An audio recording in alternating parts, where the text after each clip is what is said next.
Time to relax my face with this face pack. Ganda nito guys, ang lamig sa mukha, nakaka-relax.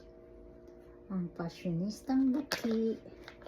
Ganyan sa gabi after soaking from a hot bathtub. Kaya ito ang nilalagay ko pagkatapos maligo at mag-soak sa hot bathtub. In 40 degrees hot bathtub. Pagkatapos nan, ito guys ang nilalagay ko para ma-relax naman yung pagod na mukha, pagod sa araw-araw na trabaho. Dito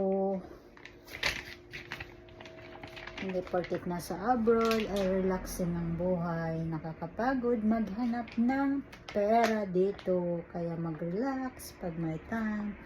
Maganda siya guys, ito yung ginagamit ko, Sakura extract with retinol. Ayan, nakaka-relax. Ayan, 30 sheets siya. Ayan, good for 1 month. At hindi naman araw-araw ako naglalagay, twice a week lang ako naglalagay, kasi iba yung nilalagay ko sa araw at saka sa gabi.